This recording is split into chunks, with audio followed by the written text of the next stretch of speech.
Chapter 2 Preparation for the Examination. In April, just 2 weeks before the examinations, Swaminathan realized that his father was changing for the worse.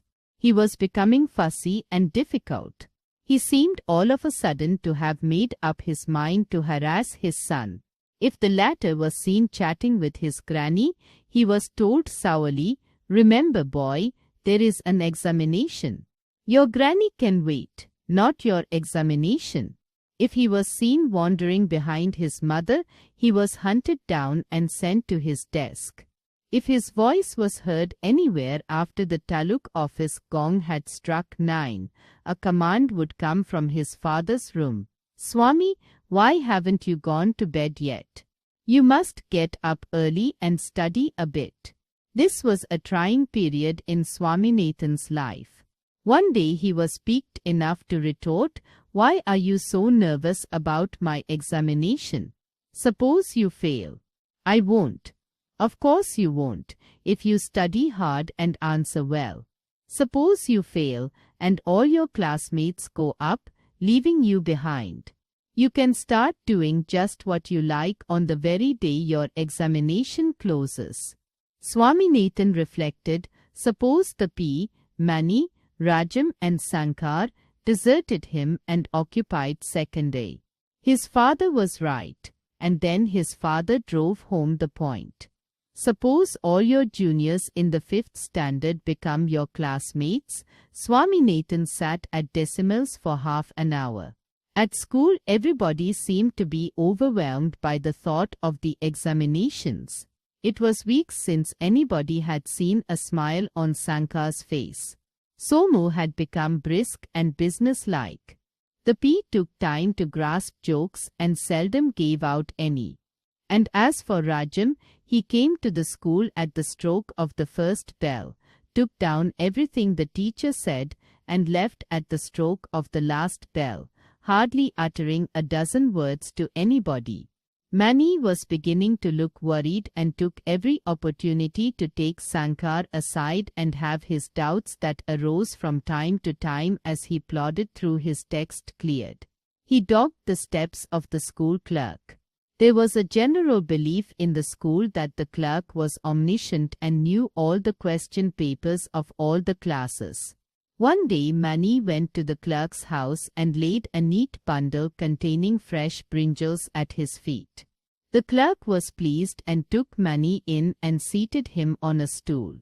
The clerk looked extremely amiable, and Mani felt that he could ask anything at that moment and get it. The clerk was murmuring something about his cat, a lank, ill-fed thing, that was nestling close to him. Most of what he was saying did not enter Mani's head. He was waiting feverishly to open the topic of question papers. The clerk had meanwhile passed from cats to eye-flies. But it made little difference to Mani, who was waiting for the other to pause for breath to launch his attack. "You must never let these eye-flies buzz near your eyes. All cases of eyes ore can be traced to it. When you get eyes ore, the only thing you can do is to take a slice of raw onion." Mani realized that the other would not stop, and butted in.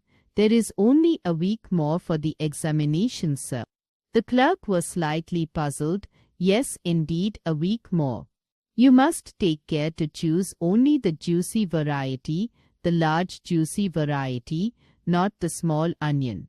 "Sir," Mani interrupted, ignoring the juicy variety, "I am really worried about my examination." He tried to look pathetic. "I am glad. If you read well, you will pass," said the oracle. "You see, sir, I am so worried I don't sleep at nights thinking of the examination. If you could possibly tell me something important, I have such a lot to study. I don't want to study unnecessary things that may not be necessary for the examination." He meandered thus.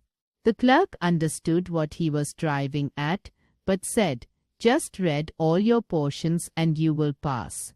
Mani realized that diplomacy was not his line.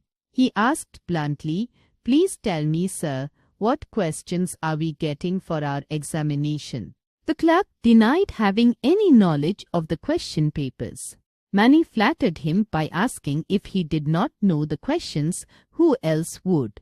By just a little more of the same judicious flattery, the clerk was moved to give what Manny believed to be valuable hints.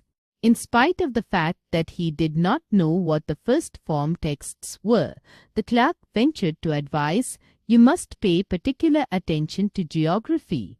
Maybe you will have to practice map drawing a lot. And in arithmetic, make it a point to solve at least 5 problems every day, and you will be able to tackle arithmetic as easily as you swallow plantains."